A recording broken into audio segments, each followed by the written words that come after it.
स्वरस्वामिनी आशा भोसले काळाच्या पडद्याआड आज दुपारी 4 वाजता शिवाजी पार्क इथं अंत्यसंस्कार, तर सकाळी 11 ते दुपारी 2 पर्यंत पार्थिव अंत्यदर्शनासाठी ठेवलं जाणार.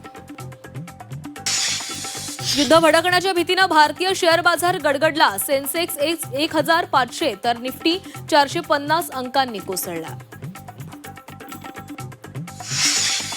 कथित राजकीय भविष्यकार खरातला स्वतःच्या भविष्याची चिंता, तुरुंगातून सुटका होणार नसल्याची खात्री.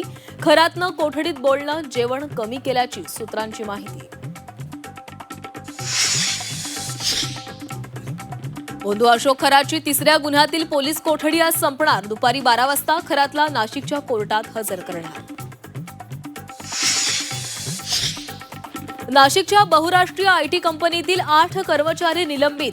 महिलांचं लैंगिक शोषण, धर्मांतरास दबाव टाकल्याचा आरोप, तर फरार संशयित महिला आरोपीचा पोलिसांकडून शोध सुरू. लातूरच्या निलंग्यातील शिवसेनेच्या मेळाव्यात कार्यकर्त्यांचा राडा. आमदार मंगेश कुडाळकरांच्या समोरच 2 गट आमने-सामने. पक्षातील अंतर्गत धुसफूस चव्हाट्यावर. कर्नाटकच्या राजकारणामध्ये मोठा भूकंप होण्याची शक्यता. काँग्रेसचे 30 आमदार दिल्लीला रवाना. राहुल गांधी मल्लिकार्जुन खरगेंची भेट घेणार. काँग्रेस हायकमांडच्या भूमिकेकडे लक्ष.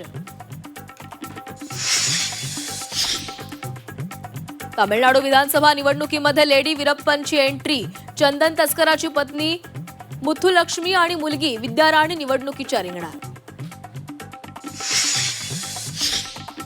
कोल्हापूरचं ज्योतिबा मंदिर दर्शनासाठी आज बंद. मंदिर दुपारी 4 वाजेपर्यंत दर्शनासाठी बंद राहणार. मंदिरासह परिसराच्या स्वच्छतेसाठी निर्णय.